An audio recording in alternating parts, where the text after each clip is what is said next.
الحمد لله رب العالمين والصلاة والسلام على أشرف الأنبياء والمرسلين أما بعد فأعوذ بالله من الشيطان الرجيم من همزه ونفخه ونفثه بسم الله الرحمن الرحيم رب اشرح لي صدري ويسر لي أمري واحلل عقدة من لساني يفقه قولي اللهم انفعنا بما علمتنا وعلمنا ما ينفعنا وزدنا علما وبشر عبادي الذين يستمعون القول فيتبعون أحسنه أولئك الذين هداهم الله وأولئك هم أولو الألباب أعوذ بالله من الشيطان الرجيم بسم الله الرحمن الرحيم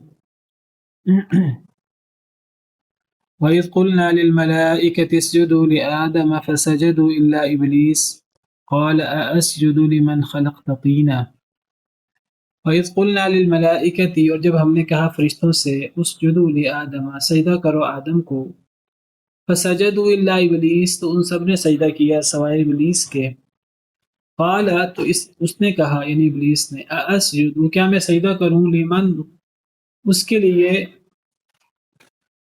جو خلق تھا تو نے پیدا کیا طینا مٹی سے وَإِذْ قُلْنَا لِلْمَلَائِكَةِ اللہ فرماتے ہیں جب ہم نے فرشتوں سے کہا اسجدوا لآدم سجدہ کرو آدم کو اللہ نے آدم علیہ السلام کو پیدا فرمایا اور آدم علیہ السلام کو پیدا کر کے اللہ تعالیٰ نے فرمایا کہ فرشتوں کو حکم دیا آدم کو سجدہ کرو آدم کو سجدہ کرو سے مراد سجدہ تعظیمی تھا احتراماً آدم کو سجدہ کرو سجدہ تعظیمی تھا ایک سجدہ تعظیمی ہوتا ہے ایک سجدہ عبادت ہوتا ہے ایک سجدہ ہوتا ہے جو کسی کو رب مان کر کسی کی عبادت کرتے ہوئے ہوتا ہے اور ایک سجدہ کسی کے سامنے ماتھا ٹیک دینا کسی کے سامنے سر جھکانا کسی کی تعظیم کے لیے تو کسی کی تعظیم کے لیے ہوتا ہے اصلاً وہ شرک نہیں ہے شرک وہ سجدہ ہوتا ہے جو کسی کی عبادت کے لیے ہوتا ہے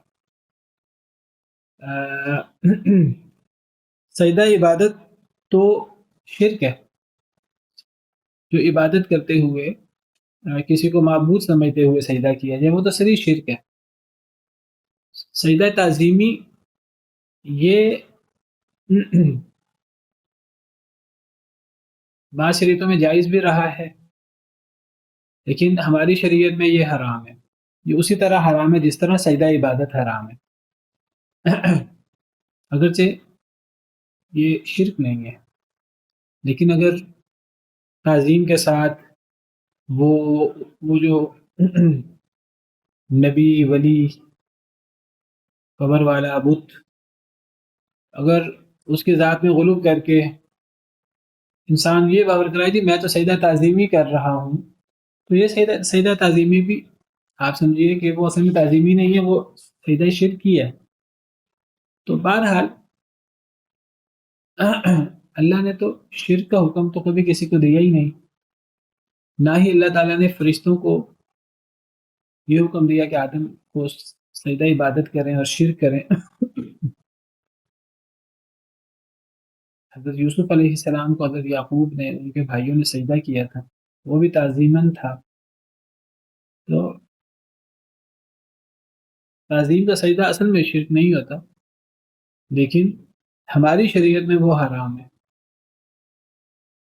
نبی صلی اللہ علیہ وسلم کے سامنے بعض صحابہ کرام نے آپ کو سجدہ کیا تعظیم کے لیے آپ نے پوچھا کہ تم سجدہ کیوں کر رہے ہو انہوں نے کہا کہ میں روم فارس وغیرہ کا سفر کر کے آیا ہوں وہاں وہ لوگ اپنے بڑوں کو سجدہ کرتے ہیں تو ہمارے لیے مسلمانوں کے لیے تو سب سے بڑے آپ ہیں آپ باقاعدہ حکمران بھی تھے اور آپ نبی بھی تھے رسول بھی تھے اور سید الانبیاء والمرسلین تھے دین دنیا دونوں کے امام تو آپ سے زیادہ تعظیم کس کی ہو سکتی ہے تو آپ نے فرمایا کہ میں کسی کو اجازت نہیں دیتا کہ وہ اللہ کے علاوہ کسی کو سجدہ کرے اگر میں نے کسی کو اجازت دینی ہوتی تو میں عورت سے کہتا وہ اپنے شوہر کو سجدہ کرے اور شوہر کا حق بہت زیادہ ہے عورت پر لیکن نبی صلی اللہ علیہ وسلم نے اسے بھی منع فرما دیا گویا کہ ہماری شریعت میں سجدہ تعظیمی بھی حرام ہے بلکہ یہ سجدہ تعظیمی کئی مرتبہ یہ عبادت کی طرف لے جاتا ہے تو یہ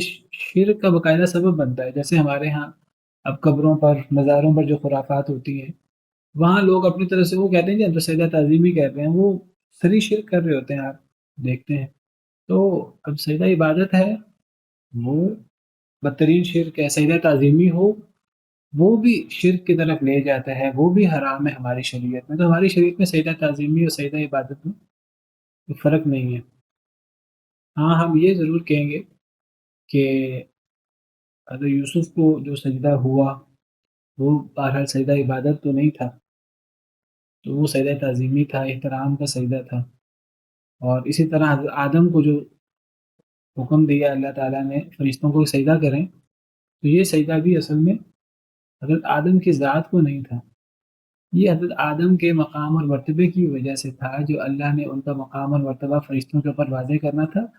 یہ جو سجدہ تعظیمی ہوتا ہے اصلاً یہ سجدہ اللہ کو ہوتا ہے، یہ سجدہ کس کو ہوتا ہے اصلاً؟ اللہ کو، لیکن اس میں وہ کسی مخلوق، کسی شخصیت، اس کی طرف اشارہ ہوتا ہے، کیونکہ اللہ تعالیٰ تو عرش پر مستوی ہیں جیسے اللہ کی شان کو لائق ہے۔ تو اب اللہ تو بلند ہے، الرحمن علی العرش استوى سبح اسم ربک الاعلی۔ اب اللہ بلند ہے اور سجدہ میں تو ماتھا ٹیکنا ہوتا ہے، اب ماتھا تو بلندی کی طرف تو سجدہ کا رخ نہیں ہو سکتا، سجدہ میں تو کسی طرف رخ کرنا ہے۔ اب وہ رخ فرشتوں کو اللہ نے کہا کہ اللہ تو فرشتوں سے بھی اوپر ہے، یخافون ربهم من فوقهم، فرشتے ڈرتے ہیں اپنے رب سے جو اللہ جو فرشتوں سے بھی اوپر ہے، فرشتے ڈرتے ہیں اپنے رب سے جو ان کے اوپر ہے۔ اب فرشتے سجدہ کرتے ہیں تو وہ اللہ کو کسی طرف رخ کر کے سجدہ کرتے ہیں، اب وہ بیت المعمور کی طرف رخ کر کے سجدہ کرتے ہیں، کیسے کرتے ہیں؟ تو بہرحال یہاں اللہ نے گویا کے فرشتوں کو حکم دیا کہ وہ آدم کی طرف رخ کر کے سجدہ کریں، سجدہ اللہ کو ہے لیکن رخ آدم کی طرف ہے، جس سے آدم علیہ السلام کی فضیلت فرشتوں پر ظاہر ہوئی، اس کو سجدہ تعظیمی کہتے ہیں، ٹھیک ہے۔ اب ہمارے ہاں ہم آج خانہ کعبہ کو سجدہ کرتے ہیں، خانہ کعبہ کی طرف رخ کریں، ہم خانہ کعبہ کو تو سجدہ نہیں کرتے۔ کیا کوئی مسلمان سمجھتا ہے کہ وہ پتھروں کو سجدہ کر رہا ہے، یا خانہ کعبہ جن پتھروں سے بنا ہے ان پتھروں کو ہم سجدہ کر رہے ہیں؟ بعض لوگ اعتراض کرتے ہیں مسلمانوں پر کہ جی آپ ایتھیسٹ قسم کے، ملحد قسم کے لوگ، کہ آپ تو کہتے ہیں کہ جی شرک نہ کرو، اور آپ خود پتھروں کے سامنے، آپ خود خانہ کعبہ کے سامنے جو پتھروں سے بنا ہے آپ سجدہ کر رہے ہوتے ہیں۔ بعض لوگ کہتے ہیں دیکھو جی مسلمان دوسروں کو منع کرتے ہیں شرک کرنے سے، تو خود یہ دیواروں کو سجدہ کر رہے ہوتے ہیں، سامنے ان کی دیوار ہوتی ہے، سامنے محراب ہوتا ہے وہ دیوار ہوتی ہے، یا یہ مجوسیوں کا رد کرتے ہیں کہ جی وہ آگ کی عبادت کرتے ہیں، تو یہ وہ ہیٹر کے سامنے اور یہ سجدہ کر رہے ہوتے ہیں۔ اصل میں وہاں تو نیت کاؤنٹ ہوتی ہے، وہاں تو کسی مسلمان کی نیت کسی پتھر کو سجدہ کرنے کی نہیں ہے، دیواروں کو یا آگ کو۔ تو ہم تو رخ کرتے ہیں خانہ کعبہ کی طرف اللہ کے حکم پر عمل کرتے ہوئے، اور سجدہ ہم اللہ کو کرتے ہیں، رخ کس کی طرف ہوتا ہے؟ خانہ کعبہ کی طرف۔ ہاں خانہ کعبہ کی طرف رخ کرنے سے خانہ کعبہ کی ایک تعظیم ضرور ہمارے ذہن میں آتی ہے، سجدہ اللہ کو ہوتا ہے۔ اکثر لوگ تو مطلب خانہ کعبہ کو پتہ نہیں کیا سمجھتے ہیں، اور جا کے ہاتھ لگاتے ہیں اور چومتے ہیں اور پتہ نہیں کیا کر کے لے جاتے ہیں، وہ بھی تو بس دیکھیے نا یہی چیزیں، یعنی خانہ کعبہ کے ہم وہ کام کریں جو نبی صلی اللہ علیہ وسلم نے کیا ہے، جس کی نبی صلی اللہ علیہ وسلم نے تعلیم دی ہے۔ خانہ کعبہ کی تقدیس، اس کا تقدس اپنی جگہ پر، لیکن خانہ کعبہ کے پردوں، خانہ کعبہ ایک مقدس جگہ ہے جہاں جو ہے دعا قبول ہوتی ہے، ہمیں وہاں دعا زیادہ سے زیادہ دعا کرنے کی کوشش کرنی چاہیے، ٹھیک ہے۔ کئی لوگ اپنے عقیدت کا اظہار کرنے کے لیے اس کے خلاف وغیرہ پکڑ کر دعا کرتے ہیں۔ بہرحال خانہ کعبہ کا ایک تقدس ہے، اس تقدس کے طور پر وہاں دعا زیادہ قبول ہوتی ہے، بالکل دعا زیادہ قبول ہوتی ہے۔ وہ مسجد حرام ہے، اور مسجد حرام کی فضیلت بہت زیادہ ہے، وہاں ایک نماز کی فضیلت عام مسجدوں میں سے 1,00,000 گنا زیادہ ہے، 1,00,000۔ یعنی ہم سمجھتے ہیں کہ ليلۃ القدر ہم کہتے ہیں بہت فضیلت والی رات، تو ليلۃ القدر کی فضیلت کتنی ہے؟ ایک رات 1,000 مہینہ سے، 1,000 مہینے تقریباً کتنے بنتے ہیں؟ تقریباً 83.5 سال، 83-84 سال۔ تو خانہ کعبہ میں ایک نماز آپ ذرا غور کریں، یہ کتنے دن کی نماز بنتی ہے عام مسجدوں کی؟ ذرا غور کریں، کبھی حساب لگایا ہے؟ ذرا حساب لگائیے کہ ایک نماز جو ہے کتنے دنوں کی نماز کے برابر بنتی ہے عام مسجدوں کی؟ کیلکولیٹر ہے تو کریں. 1,00,000 کو پہلے 5 پہ تقسیم کریں تاکہ اتنے دن بن جائیں. 20,000 دن. اب 20,000 دن کے آپ سال بنائیے، اس کو 365 پہ ڈیوائڈ کریں، کتنے سال بنے؟ 20,000 کو پہلے 1,00,000 لکھے نا، 1,00,000 کو 5 پہ ڈیوائڈ کریں تو 20,000 کو ڈیوائڈ کریں 365 پہ، کتنے دن کتنے سال بنے؟ 55 سال. کم نہیں. دیکھیں آپ لیلۃ القدر کی عبادت، ہاں لیلۃ القدر کی عبادت تقریباً 84-85 سال کی عبادت کے برابر ہے. تو خانہ کعبہ، لیلۃ القدر ایک زمانہ ہے، ایک وقت ہے، تو خانہ کعبہ ایک مقام ہے. تو ایک مقام پر نماز کی فضیلت، یعنی آپ 2 نمازیں پڑھ لیں تو وہ اسے بڑھ جائے گا. مسجد نبی میں 1,000، ہاں بیت اللہ میں مسجد نبی سے بھی 100 گنا زیادہ. 1,00,000، 100,000، 1,00,000. تو تھوڑی فضیلت نہیں، بہت بڑی فضیلت ہے. 2 نمازیں پڑھ کے 100 سال ہو. کبھی ہلکا نہ سمجھیے. بیت اللہ کی نماز تو یعنی انسان کو جتنا موقع مل جائے تو بہت بڑی سعادت ہے.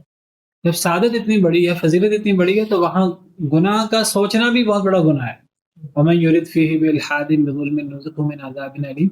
جو بندہ وہاں اللہ کی نافرمانی الحاد کا ارادہ بھی کرے ہم اسے دردناک عذاب دیں گے. تو بہرحال اب یہ فضیلت اتنی زیادہ خانہ کعبہ کی اس لیے کہ ہم اس کی طرف رخ کر کے سجدہ کرتے ہیں، ہم اس کو سجدہ نہیں کرتے. تو یعنی حضرت آدم علیہ السلام کو گویا کہ قبلہ بنایا گیا فرشتوں کا. حضرت آدم کو سجدہ نہیں تھا. یہ بات کلیئر ہونی چاہیے ہم سب کے ذہنوں میں.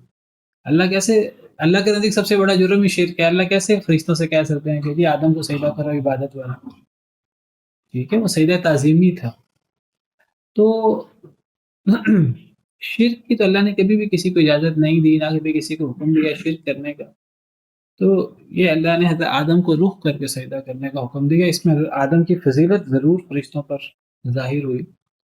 تو باقی ہمارے لیے تو یہ بھی جائز نہیں ہے کسی انسان کے لیے. ہماری شریعت میں ہمارے لیے یہ سجدہ تعظیمی ہو، سجدہ عبادت ہو، دونوں حرام ہیں. بلکہ یعنی سجدہ عبادت تو شرک ہے، سجدہ تعظیمی شرک کی طرف لے جاتا ہے. باقی یہ ہے کہ پچھلی بات شریعتوں میں تھا اور فرشتوں نے بھی حضرت آدم کو سجدہ کیا تعظیم کا.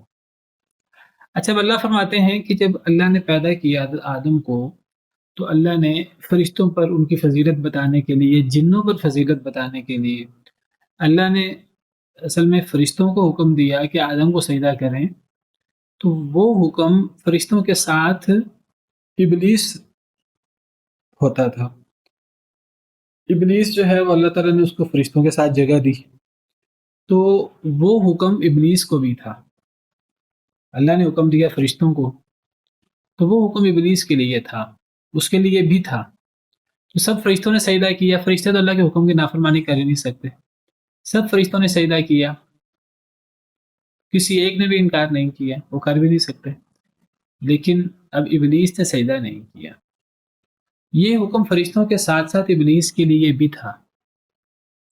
یہ ہم اس لیے کہتے ہیں کیونکہ جب اللہ نے ابلیس سے کہا کہ تو نے سجدہ کیوں نہیں کیا، تو ابلیس نے یہ نہیں کہا کہ اللہ آپ نے تو مجھے سجدہ کرنے کا حکم نہیں دیا تھا، بلکہ ابلیس نے کیا کہا کہ اے اللہ میں نے اس لیے سجدہ نہیں کیا کہ میں مٹی سے ہوں، میں آگ سے ہوں اور یہ مٹی سے ہے. آگ افضل ہوتی ہے، مٹی کمتر ہوتی ہے. یہاں ہے کہ ابلیس نے کہا کہ کیا میں سجدہ کروں اسے جسے تو نے مٹی سے پیدا کیا، میں اسے سجدہ کیسے کروں، اسے سجدہ کیوں کروں؟ تو ابلیس نے یہ نہیں کہا کہ اللہ آپ نے مجھے حکم ہی نہیں دیا. تو یہ حکم کس کو تھا؟ یہ حکم فرشتوں کو تھا، اور فرشتوں کے ساتھ ابلیس کو بھی تھا. ابلیس کا ذکر نہیں ہے. اللہ یہ نہیں کہتے کہ جب ہم نے فرشتوں اور جنوں سے کہا، یا تو ہم یہ کہیں کہ ابلیس فرشتوں میں سے تھا۔ جی ہاں، اصل میں قرآن میں صراحت ہے کہ ابلیس جنوں میں سے ہے۔ سورہ کہف میں وَإِذْ قُلْنَا لِلْمَلَائِكَةِ اسْجُدُوا لِآدَمَ فَسَجَدُوا إِلَّا إِبْلِيسَ كَانَ مِنَ الْجِنِّ فَفَسَقَ عَنْ أَمْرِ رَبِّهِ، سورہ کہف میں کہ وہ جنوں میں سے تھا تو اس نے اللہ کی نافرمانی کی۔ جن اللہ کی نافرمانی کر سکتے ہیں، فرشتے تو کر ہی نہیں سکتے۔ تو یہ بات طے ہو گئی، ابلیس فرشتوں میں سے تھا ہی نہیں۔ فرشتوں میں سے ہوتا تو وہ خلاف ورزی کر ہی نہ سکتا، تو وہ جنوں میں سے تھا۔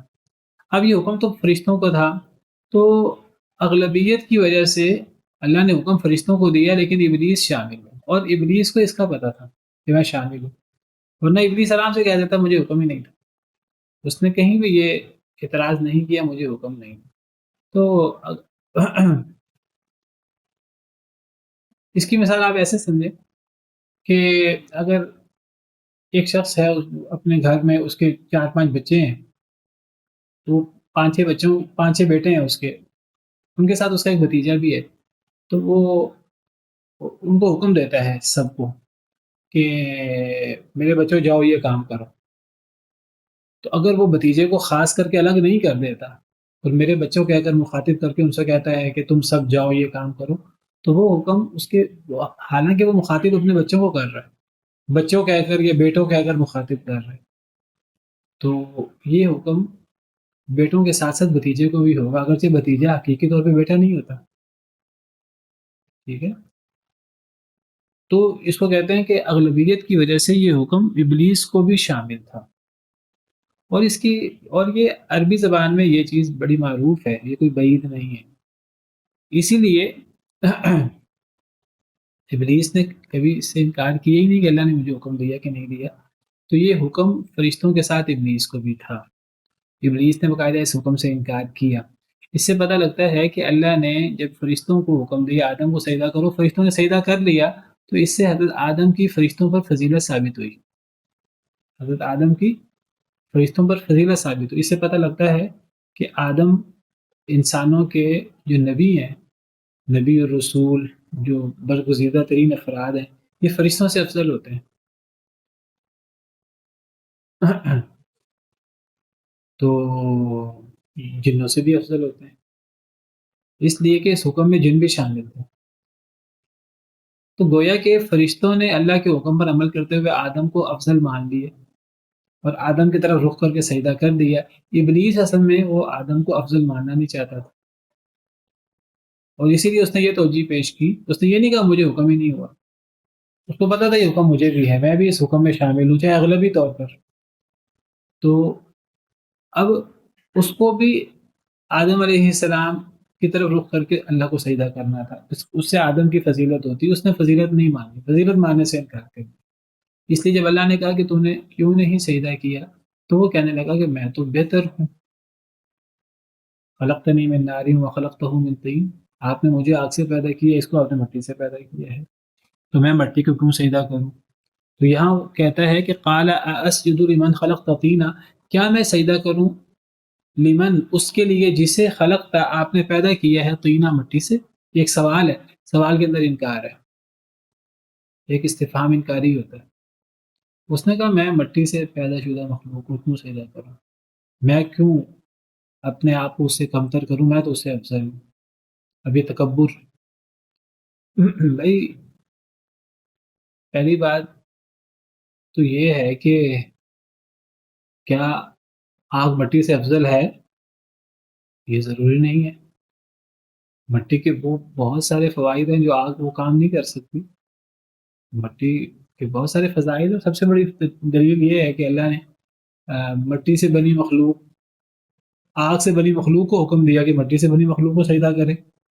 اگر بالفرض وقتی طور پہ ہم مان لیتے ہیں، ابلیس کی منطق ہی وقتی طور پر جدلاً مان لیں کہ آگ افضل ہوتی ہے، تو بھئی ابلیس کو آگ سے کس نے پیدا کیا؟ اللہ نے۔ اس میں ابلیس کا تو کمال کوئی نہیں ہے، ذاتی کمال تو کوئی نہیں ہے۔ تو جس اللہ نے ابلیس کو، اگر بالفرض مان بھی لیں کہ آگ افضل ہوتی ہے، وقتی طور پر ابلیس عزازیل کی جو دلیل ہے، اگر وقتی طور پر مان لیں کہ آگ افضل ہوتی ہے، پھر بھی اسے سجدہ کرنا چاہیے. اس لیے سجدہ کرنا چاہیے تھا کہ جس اللہ نے اسے یہ فضیلت دی، اگر آگ افضل ہوتی ہے تو جس اللہ نے اسے آگ سے پیدا کیا، اس میں ابلیس کا ذاتی کمال تو کوئی نہیں ہے. تو اسی اللہ نے ابلیس کو کہا کہ تم آدم کو سجدہ کرو، تو ابلیس کو سجدہ کرنا چاہیے تھا. تو وہ تو اس نے یہ نہیں کہ اس نے آدم علیہ السلام کو افضل نہیں مانا، اس نے تو یعنی اللہ کا بھی انکار کر دیا نا، اپنے خالق کا بھی انکار کر دیا. وہ اللہ کے سامنے تکبر پہ اتر آیا.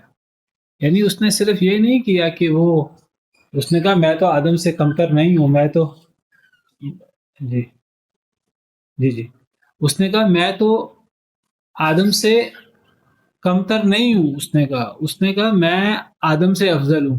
وہ اپنے آپ کو افضل ثابت کرتے کرتے وہ صرف اپنے آپ کو اس نے آدم سے افضل نہیں کیا، اس نے حضرت آدم علیہ السلام کے مقابلے میں تکبر نہیں کیا، بلکہ اس نے اللہ کے حکم سے بھی اپنے آپ کو برتر کر لیا. کیا کیا؟ اللہ کے حکم سے بھی اپنے آپ کو برتر کر لیا. یعنی اب حکم کس کا تھا؟ اللہ کا. تو اللہ کا حکم تو علی الرأس والعین، خالق کا حکم ہے. اس نے اللہ کے حکم کو اپنی ذات سے کمتر کر دیا، تو تکبر اس نے کیا. سورہ بقرہ میں اللہ فرماتے ہیں ابا واستکبر وکان من الکافرین. اس نے انکار کیا اور تکبر کیا اور کافروں میں سے ہو گیا. تو اللہ کے حکم سے انکار یہ سب سے بڑا تکبر ہوتا ہے. تکبر کیسا کہتے ہیں؟ اللہ کے حکم کو، اللہ کے حکم سے انکار. یہ کیسے تکبر ہے؟ یہ ایسے تکبر ہے کہ ایک انسان کہتا ہے یا شیطان یا کوئی بھی شخصیت، وہ کہتا ہے میں بہت بلند ہوں، میں اتنا بلند ہوں کہ اللہ کا حکم بھی میرے سامنے چھوٹی حیثیت رکھتا ہے. نعوذ باللہ من ذلک. دیکھیے کوئی شخص، کوئی انسان دوسرے انسان کو اپنے سے کم تر سمجھ کے اس کے پاس مال ہے، اقتدار ہے، وہ اچھے کپڑے پہنے ہیں، وہ اچھے کپڑے پہن کر اکڑ کے چل رہا ہے، دوسرے انسان کو حقیر سمجھتے ہوئے، یہ تکبر ہے، ہم اس کو تکبر سمجھتے ہیں. ایک انسان کسی سے اکڑ کر بات کرتا ہے، میرے پاس مال ہے، میرے پاس اقتدار ہے، وہ دوسروں کے سامنے تکبر کر رہا ہے اپنے عہدے کا، اپنے مال کا، اپنے اقتدار کا. تو ہمارے دین کے مطابق یہ چھوٹا تکبر ہے. یہ تکبر ہے بہت بڑا، یہ بھی چھوٹا تکبر نہیں ہے. نسبتاً بات کر رہا ہوں میں، یہ بہت بڑا تکبر ہے کہ انسان دوسرے کو حقیر سمجھے. اپنے پاس مال اور اقتدار کی وجہ سے اسے مال اور اقتدار اس کا ذاتی تو نہیں، اللہ نے دیا ہے، اللہ کی دین ہے، اس کا ذاتی نہیں ہے، اللہ کی دی ہوئی صلاحیتیں. جو یہ کہتا ہے میرا مال ہے، میرا اقتدار ہے، میری صلاحیت ہے، تو یہ تو وہی قارون والی سوچ ہے، اور یہ اللہ کو سوچ بڑی ناپسند ہے. قارون نے یہی کہا تھا قال انما اوتیتہ علی علم عندی، میرے پاس جو بھی مال دولت ہے یہ میری صلاحیت کی وجہ سے مجھے ملا. اللہ کہتے ہیں کس کی صلاحیت، جو بھی صلاحیت ہے کس نے دی ہے؟ وہ انسان. اگر انسان کی صلاحیت ساری اپنی ہے، سب سے پہلے انسان کو پیدا کس نے کیا ہے؟ اللہ نے. انسان کو پھر ساری صلاحیتیں کس نے دی ہیں؟ اللہ نے دی ہیں. وہ عقل، وہ ہاتھ، وہ پاؤں، وہ سب چیزیں ہیں، وہ مال، ہر چیز تو اللہ کی دی ہوئی ہے. انسان کیسے اللہ کے بالمقابل کہہ سکتا ہے کہ یہ چیز میں ہوں اور میری صلاحیت، میرا عقل، میری ذہانت، میری محنت، میں اپنے بازو سے یہ کام کروں گا.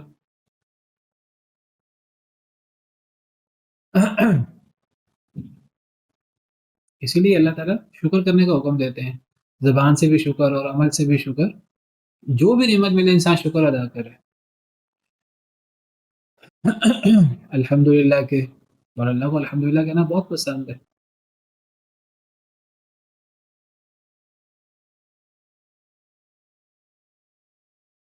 تو ایک تو ہے کہ انسان تکبر کرے، اپنے آپ کو دوسرے انسان سے، دوسری مخلوق سے اپنے آپ کو بدتر سمجھے، اچھے کپڑے پہننے کی وجہ سے، اچھا لباس، اچھے جوتے پہننے کی وجہ سے، عہدہ ہونے کی وجہ سے. یہ تکبر ہے، اور یہ تکبر رائی برابر انسان کے دل میں ہو تو انسان جنت میں نہیں جا سکتا، جہنمی بن جاتا ہے والعیاذ باللہ. لیکن یہ تکبر ایک دوسرا تکبر ہے، اس کے مقابلے میں چھوٹا تکبر ہے. نبی صلی اللہ علیہ وسلم سے سوال ہوا کہ ایک شخص اچھے کپڑے پہنتا ہے، تو اچھے کپڑے پہن کر اپنے آپ کو دیکھ کر خوش ہوتا جا رہا ہے وہ، تو کیا اس کو تکبر کہیں گے؟ تو نبی صلی اللہ علیہ وسلم نے فرمایا نہیں، یہ تکبر نہیں ہے. یہ تکبر کب بنے گا؟ آپ نے فرمایا ان اللہ جمیل یحب الجمال، اللہ خوبصورت ہے اور اللہ خوبصورتی کو پسند کرتے ہیں۔ اگر ایک شخص اپنے آپ کو دیکھ رہا ہے اچھے کپڑے پہن کر، وہ کہتا ہے میں اچھا لگ رہا ہوں، شیشے میں دیکھ دیکھ کر خوش ہو رہا ہے، اچھا جوتا پہنتا ہے، وہ دیکھ دیکھ کر خوش ہو رہا ہے کہ مجھے جوتے اچھے لگ رہے ہیں، یہ تکبر نہیں۔ نبی صلی اللہ علیہ وسلم نے فرمایا الکبر بطر الحق وغمط الناس، تکبر کیا ہے؟ حق کا انکار کرنا اور لوگوں کو حقیر جاننا۔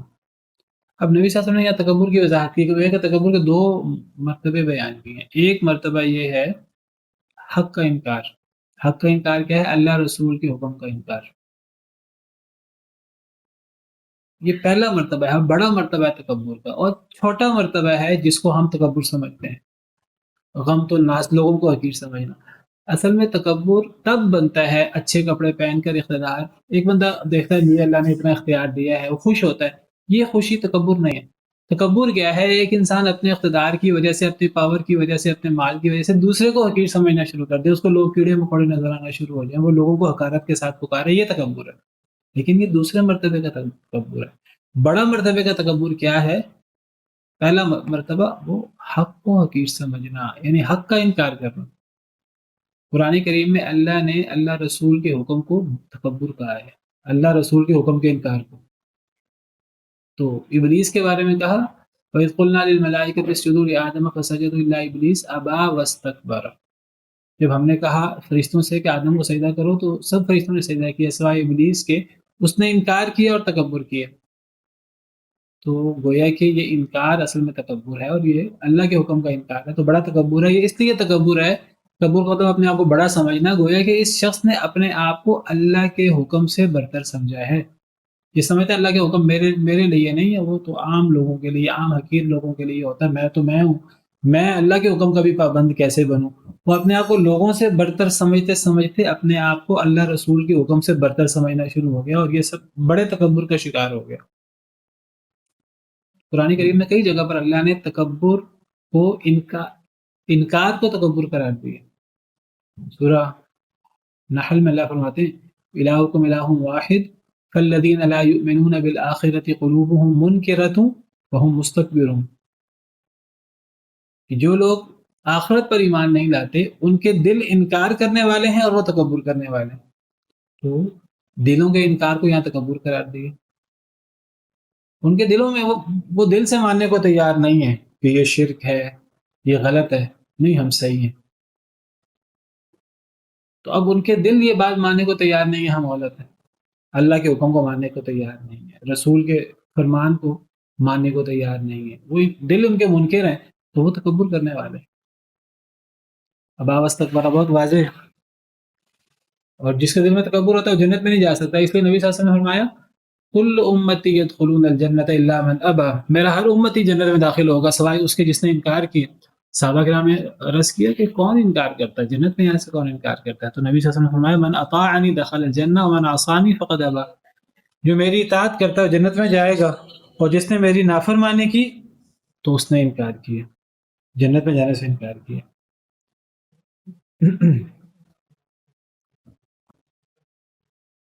قال ارأيتك هذا الذي كرمت علي، تو ابلیس نے کہا ارأيتك،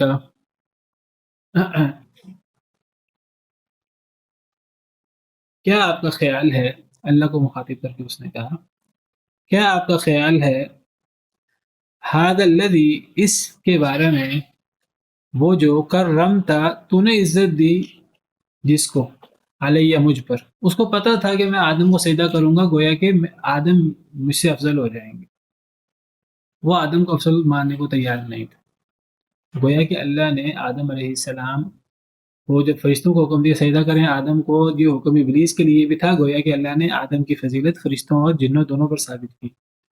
تو فرشتوں نے تو مان لی، تو ابلیس نے نہ مانی، ابلیس نے آگے سے انکار کیا، پھر اپنی غلطی مانی نہیں، پھر اپنی غلطی کی توجیہ پیش کرتا رہا۔ پہلے تو کہا کہ میں اس کو کیسے سجدہ کروں جو مٹی سے بنا ہے، پھر کہا کہ آپ کا کیا خیال ہے اس شخص کے بارے میں جسے آپ نے مجھ پر عزت دی ہے، اس آدم کے بارے میں۔ اب وہ آدم کا مخالف ہو گئے، اس نے کہا کہ اس آدم کے بارے میں آپ کا کیا خیال ہے جس کو آپ نے مجھ پر عزت دی، لئن اخرتنی، البتہ اگر اخرتنی اگر آپ نے مجھے مہلت دی الی یوم القیامت قیامت کے دن تک لاحتنکن البتہ میں غلبہ پالوں گا ضرور غلبہ پالوں گا ذریتہ اس کی اولاد پر الا قلیلہ مگر بہت تھوڑے. وہ کہنے لگا میری پکی دشمنی ہو گئی آدم سے. اب یہ مجھ سے کیسے افضل ہو سکتا ہے؟ اب آدم کی وجہ سے میں آپ کے دربار سے دھتکارا گیا ہوں. دیکھیے کتنی غلط ذہنیت ہے. یعنی غلطی ہو جاتی ہے. مخلوق کمزور ہے اور مخلوق سے غلطی ہو جاتی ہے. وہ جن ہو یا وہ انسان ہو. لیکن غلطی ہوئی ابلیس سے اور واضح غلطی ہوئی صریح غلطی ہوئی. غلطی آدم علیہ السلام سے بھی ہوئی بعد میں.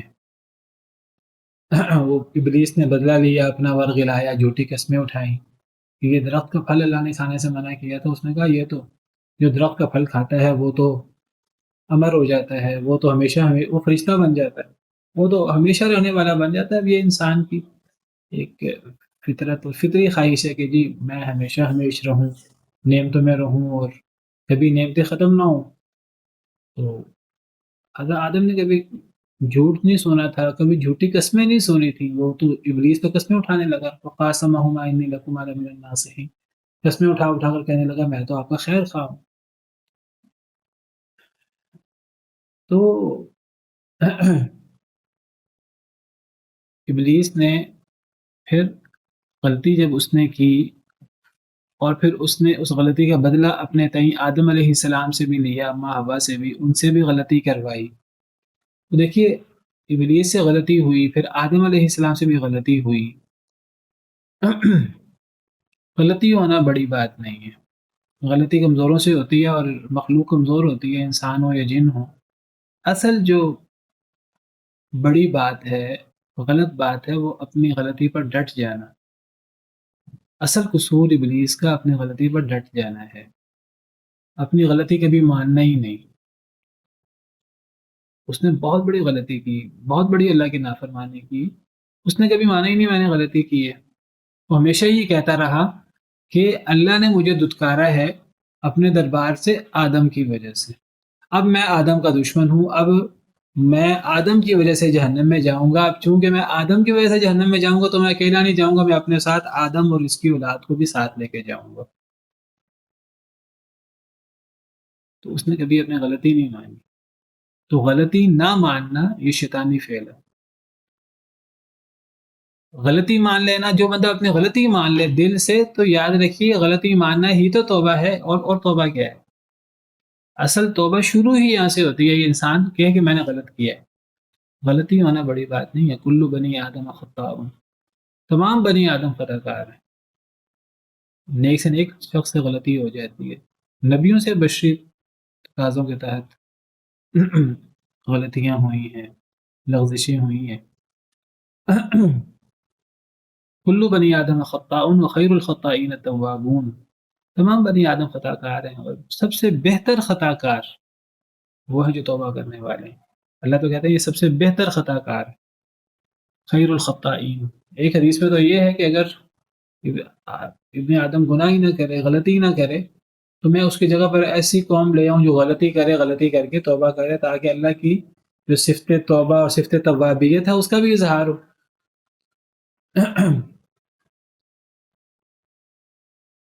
انہ کان توابا. اللہ تعالیٰ بہت رجوع کرنے والے ہیں. تو اللہ کی صفت کا اظہار کیسے ہوگا؟ کوئی توبہ کرے گا تو اس کا اظہار ہوگا. تو یاد رکھیے کہ غلطی کسی کو بھی غلطی پر بلیم نہ کرے. اگر وہ اپنی غلطی پر نادم ہے تو ہاں جو بندہ اپنی غلطی نہیں مانتا یہ شیطانی صفت ہے. یہی بنیادی فرق ہے ابلیس کی غلطی میں اور آدم علیہ السلام سے جو لغزش ہوئی. تو ابلیس نے کبھی اس غلطی کو مانا ہی نہیں. ہمیشہ غلطی کا الزام آدم پر رکھا اور کہا کہ میں اب آدم کا اور اس کی اولاد کا دشمن ہوں. تو وہ کہنے لگا کہ اے اللہ آپ کا کیا خیال ہے اس آدم کے بارے میں جسے آپ نے مجھ پر عزت دی؟ اگر آپ نے مجھے مہلت دے دی قیامت تک.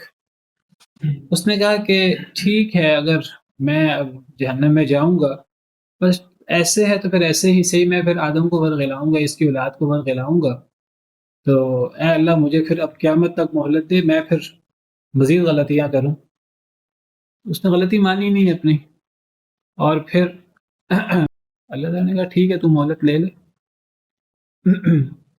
تو اس نے کہا اے اللہ اگر آپ نے مجھے مہلت دی قیامت تک تو میں غلبہ پالوں، ضرور غلبہ پالوں گا اس کی اولاد پر، مگر بہت تھوڑا۔ اس کی ساری اولاد کو اپنے پیچھے لگا لوں گا، اس کو ساری اولاد کو، مگر تھوڑے لوگ میرے دور میں نہیں آئیں گے۔ تھوڑے لوگ کون ہیں؟ جو نبی ہیں، ولی ہیں، یا نیک لوگ ہیں۔ انه ليس له سلطان على الذين آمنوا، شیطان کا غلبہ ایمان والوں پر نہیں چلتا۔ وعلى ربهم يتوکلون، جو اللہ پر توکل کرتے ہیں ان پر نہیں چلتا۔ انما سلطانه على الذين يتولونه، شیطان کا غلبہ، شیطان کا زور ان لوگوں پر چلتا ہے جو شیطان کو دوست بناتے ہیں۔ والذین هم به مشرکون، جو لوگ اللہ کے ساتھ شرک کرتے ہیں ان پر شیطان کا زور چلتا ہے۔ شیطان کا زور کس پر چلتا ہے؟ جو شیطان کو امام پیشوا اور بناتے ہیں اور شیطان کے پیچھے لگتے ہیں، شیطانی کام کرتے ہیں، تو ان پر شیطان کا زور چلتا ہے۔ جو ایمان لاتے ہیں اور جو اللہ پہ توکل کرتے ہیں تو ایسے لوگوں پر شیطان کا زور چلتا ہی نہیں۔ قال اذهب فمن تبعك منهم فإن جہنم جزاؤكم جزاء موفورا، جب شیطان نے آگے سے اکڑ کا اظہار کیا، غرور کا اظہار کیا، اپنی غلطی نہیں مانی، اپنی غلطی کا الزام آدم پر ڈالا اور کہا کہ بس میں اب آدم کو، اس کی اولاد کو میں تباہ کروں گا، اپنے ساتھ جہنم میں لے کے جاؤں گا، کچھ لوگ بچ جائیں گے، باقی سب کو میں گمراہ کر دوں گا۔ تو پھر اللہ نے کہا ٹھیک ہے، اگر چیلنج ہے تو پھر اللہ نے فرمایا ٹھیک ہے، اذهب تو جا، فمن تبعك منهم، بس جس نے بھی تیری پیروی کی ان میں سے، اب جنوں میں سے کسی نے تیری پیروی کی یا انسانوں میں سے کسی نے تیری پیروی کی، فإن جہنم جزاؤکم جزاء موفورا، بس بے شک جہنم تمہارا بدلہ ہے جو پورا پورا بدلہ ہے۔ ٹھیک ہے، جس نے جو کرنا ہے پھر کرے، پھر وہ اپنی ذمہ داری پر کرے۔ جو تیرے پیچھے لگے، تجھے اور تیرے پیچھے لگنے والوں سب کو جہنم میں ڈال دوں گا، اور جتنے وہ گناہ کریں گے پوری پوری سزا دوں گا۔ والعیاذ باللہ۔ حتم شیطان کی مثال بالکل اس دم کتی لومڑی کی طرح ہے، بہت بری مثال ہے۔ اب اس کی دم کٹ گئی تو اس نے کہا میری کٹی ہے تو باقیوں کی کیوں سلامت رہے، باقیوں کی کیوں نہیں کٹتی؟ بجائے اس کے کہ اپنا علاج کا سوچتی یا اپنی بہتری کا سوچتی، کوئی علاج وغیرہ کا، اس نے کہا میری کٹ گئی ہے تو میں اب سب کی کٹوا دوں۔ شیطان نے کہا میں نے تو جہنم میں جانا ہے، بجائے اس کے کہ وہ یہ سوچتا میں اپنی غلطی کی اصلاح کیسے کروں، میں توبہ کیسے کروں، اللہ کی ناراضگی کیسے دور کروں، یہ سوچنے کی بجائے وہ لگ گیا کہ اب سب کو جہنم میں لے جاؤں اپنے ساتھ۔ بھائی اگر سب اس کے ساتھ جہنم میں چلے جائیں گے اس کی سزا تو کم نہیں ہوگی، اس کی تو سزا مزید بڑھے گی۔ اپنا گناہ بھی اور سب لوگوں کا گناہ بھی، تو یہ گناہ در گناہ در گناہ در گناہ، والعیاذ باللہ۔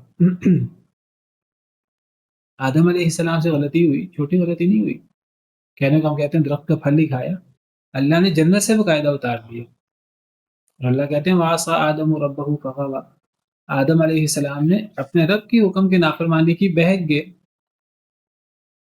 فَنَسِيَ، بھول گئے، وَلَقَدْ عَهِدْنَا إِلَىٰ آدَمَ مِن قَبْلُ فَنَسِيَ وَلَمْ نَجِدْ لَهُ عَزْمًا، ہم نے عزم نہیں پایا آدم میں۔ لیکن اللہ کی ناراضگی ہوئی، اللہ نے آسمانوں سے نیچے اتار دیا، لیکن حضرت آدم علیہ السلام بس فوراً اللہ کو راضی کرنے میں لگ گئے۔ اب رو رہے ہیں وہ بھی اور اماں ابا بھی، کیسے اللہ راضی ہو جائیں، وہ اللہ کو راضی کرنے میں لگے رہے، دعائیں مانگتے رہے۔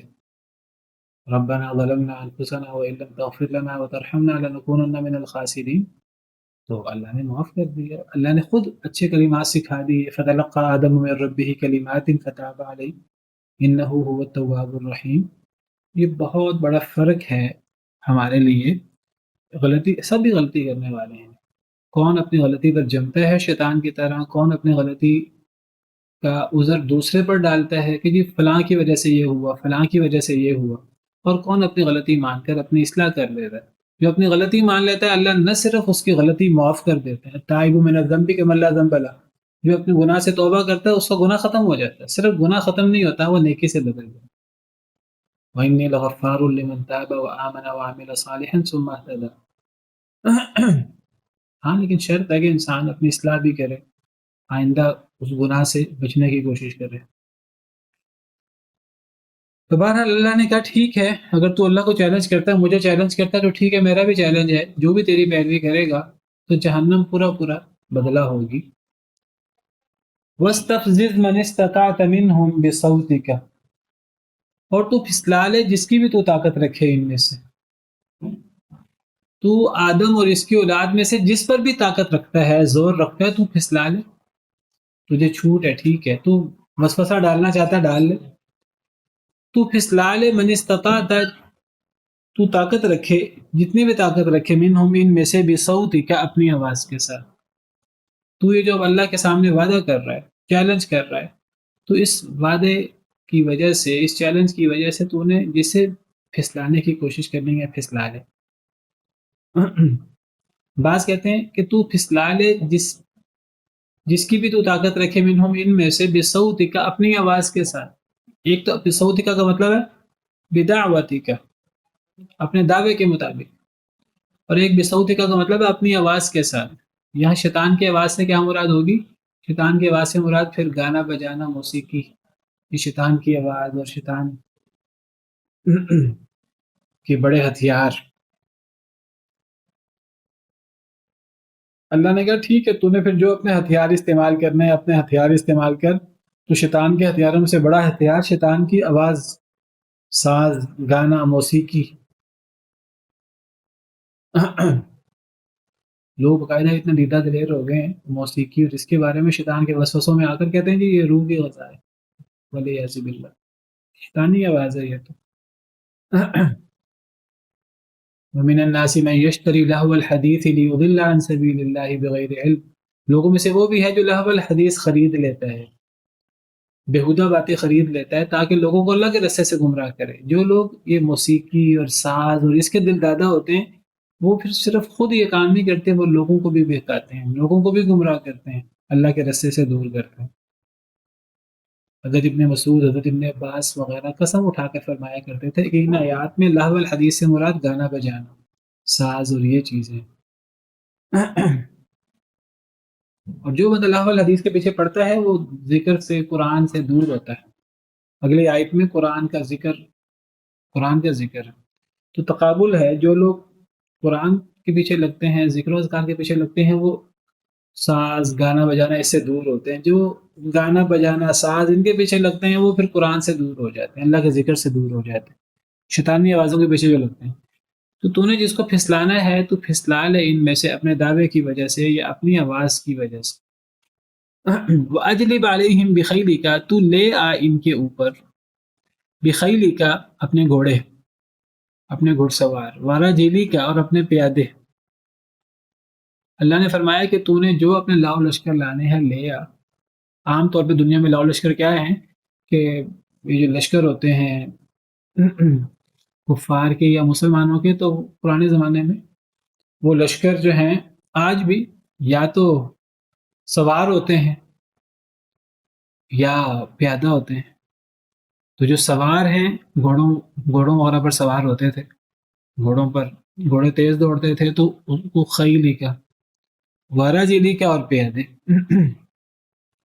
تو لے آ، اے شیطان، تو نے جو کرنا ہے کر لے، ابلیس تو لے آ ان کے اوپر، یعنی بنی آدم کے اوپر، تو لے آ بخیلی کا، اپنے گھڑ سوار،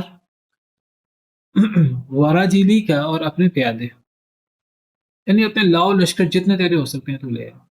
شیطان کے لاؤ لشکر جنوں میں سے بھی ہیں اور انسانوں میں سے بھی ہیں. انسانوں کے شیطان اور جنوں کے شیطان، یہ سب شیطان کے لاؤ لشکر ہیں. وَشَارِكْهُمْ فِي الْأَمْوَالِ وَالْأَوْلَادِ، تو شریک ہو جائے ان کے ساتھ مالوں میں بھی اور اولادوں میں بھی. تو شریک ہو جائے ان کے ساتھ، بنی آدم کے ساتھ تو شریک ہو جائے مالوں میں. شیطان کی شرکت مالوں میں کیا ہے کہ ہم مال کمائیں تو اس میں شیطانی رستے، شیطان کے پیچھے چلیں، یعنی حلال حرام کی پرواہ کیے بغیر ہم مال کمائیں. تو یہ گویا کہ مالوں میں شیطان کو شریک کرنا ہے. اللہ وہ چیزیں، اللہ کو پتہ تھا کہ شیطان کیا حربے استعمال کرے گا. تو شیطان کے حربے میں سے ایک حربہ شیطانی آواز، ساز، بہت بڑا حربہ. اور شیطان کے لاؤ لشکر ان میں کیا ہے کہ وہ مالوں میں شریک ہو جاتا ہے. یعنی معاشی طور پر کوئی بندہ اللہ کے احکامات کا دھیان نہ رکھے، شیطان کی پیروی کرے، تو گویا کہ اس نے اپنے مال میں شیطان کو شریک کر لیا. والاولادی، اور اولاد میں تو اولاد میں شریک ہو جائے انسانوں کے. کہ اولاد میں کیسے شریک؟ یعنی نسب کے اندر شیطان دخل اندازی کرے اور نسب خراب کرے، زنا کاری، فحاشی کی وجہ سے. جب میاں بیوی بسم اللہ نہیں پڑھتے تو شیطان شریک ہو جاتا ہے ان معاملات میں. تو بسم اللہ پڑھنی چاہیے. بسم اللہ اللہم جنبنا و جنب الشیطان ما رزقتنا. میاں بیوی قریب ہوں تو یہ دعا پڑھنی چاہیے. اسی طرح جب انسان واش روم میں قضائے حاجت کرتے وقت، غسل کرتے وقت کپڑے اتارتا ہے، تو اس وقت شیطانوں کو انسانوں پر حملہ کرنے کا موقع ملتا ہے. تو بسم اللہ پڑھنی چاہیے، اللہ کا نام لینا چاہیے. صحیح حدیث مبارکہ میں ہے کہ جب انسان اللہ کا نام لیتا ہے تو انسان کے کپڑے اتارنے میں پھر جن انسان کے اوپر حاوی نہیں ہو سکتے. صحیح حدیث مبارکہ کا مفہوم ہے. تو شیطان یہ فحاشی اور ریانی اور زنا کاری، زنا کو مزین کر کے، فحاشی کو مزین کر کے گویا کہ وہ اولاد میں بھی ساتھ شریک ہو جائے. اولاد میں شرکت سے مراد ایک اور چیز بھی ہو سکتی ہے کہ انسان اللہ سے دعا کرے، میاں بھی اللہ سے دعا کرے اللہ اولاد ہو. جب اولاد ہو جائے تو لوگ سمجھیں کہ یہ تو فلاں بزرگ کی وجہ سے ہوئی ہے، یہ تو فلاں پیر فقیر کی وجہ سے ہوئی ہے. وہ پھر کیا کرتے ہیں، پھر وہ نام اپنی اولاد کا پیرا دیتا، علی بخش اور فلاں فلاں، وہ اس قسم کے نام رکھنا شروع کر دیتے ہیں. تو گویا کہ یہ اپنی اولاد میں شیطان کو شریک کر لیا، شرک کر لیا. تو یہ مال میں شیطان کی شراکت اور اولاد میں شیطان کی شراکت کی مختلف صورتیں. اللہ نے کہا کہ شیطان کے جو حربے ہیں وہ مالوں میں شرکت کرے گا، لوگوں کی اولادوں میں شرکت کرے گا. تو اللہ فرما رہے ہیں کہ تو نے جو شرکت کرنی ہے کر لے، مالوں میں اولادوں میں. وعدہم، اور تو انہیں وعدے دے. شیطان کا بڑا حربہ ایک شیطان کے وعدے، جھوٹے وعدے. کیا وعدہ ہے شیطان کا؟ کہ جی اگر مال خرچ کرو گے تو مال کم ہو جائے گا. الشیطان یعدکم الفقر، شیطان تمہیں فقر سے ڈراتا ہے کہ جی اگر صدقہ کرو گے تو کھاؤ گے کہاں سے. جب اللہ وعدہ کرتا ہے کہ اللہ کے راستے میں خرچ کرو تو میں تمہیں زیادہ دوں گا. یمحق اللہ الربا ویربی الصدقات، اللہ سود کو کم کرتے ہیں، صدقات کو بڑھا دیتے ہیں. اللہ کا وعدہ صدقے سے مال بڑھتا ہے، سود کھانے سے کم ہوتا ہے. شیطان کہتا ہے نہیں، سود کھانے سے بڑھتا ہے، صدقہ کرنے سے کم ہوتا ہے. اور انسان شیطان کی بات مان لیتا ہے اللہ کی بات ماننے کی بجائے. وعدہم، تو لوگوں کو وعدے دے، جھوٹے وعدے، غلط سلط وعدے. پھر شیطان وعدے دیتا ہے کہ جی اللہ کی نافرمانی کر لو، کیا ہے، کچھ نہیں ہوگا. نیکی کرو گے تو ثواب تو بہت دور ہے، جنت جہنم آخرت تو بہت دور ہے، دنیا کا فائدہ بڑا نزدیک ہے. تو شیطان یہ دھوکے کے وعدے، شیطان وعدے دیتا ہے. تو یہ شیطان کے حربے اللہ نے یہاں ذکر کیے. اور اللہ فرماتے ہیں وما یعدہم الشیطان الا غرورا، نہیں وعدہ دیتا انہیں شیطان مگر دھوکے کا. شیطان کے سارے وعدے دھوکے کے ہیں، غلط وعدے. سب سے بڑا دھوکے باز ہے شیطان. پھر اللہ فرماتے ہیں ان عبادی لیس لک علیہم سلطان، اے شیطان میرے بندے تیرا ان پر کوئی غلبہ نہیں چلے گا. اب ہم دیکھیں کہ ہم نے اللہ کا بندہ بننا ہے کہ شیطان کا بندہ بننا ہے. جو اللہ کا بندہ بنے گا وہ شیطان سے دور ہوگا، وہ اپنے آپ کو شیطان سے بچانے کی کوشش کرے گا، وہ اپنے آپ کو حلال و حرام میں حرام سے بچانے کی کوشش کرے گا، ہر جگہ شیطان کی نافرمانی سے بچانے کی کوشش کرے گا، شیطان کو دشمن سمجھے گا. تو اللہ کہتے ہیں کہ میرے بندوں پر تیرا زور نہیں چلے گا. وَكَفَىٰ بِرَبِّكَ وَكِيلًا، اور کافی ہے آپ کا رب کارساز. جو اللہ پر توکل کرے پھر اللہ اس کو شیطان سے بھی بچا لے گا، شیطان کی چالوں سے بھی بچا لے گا. لیکن اس کے لیے اللہ سے تعلق مضبوط بنانا ہوگا، ایمان مضبوط کرنا ہوگا. سبحان ربک رب العزت عما یصفون وسلام علی المرسلین والحمد للہ رب العالمین.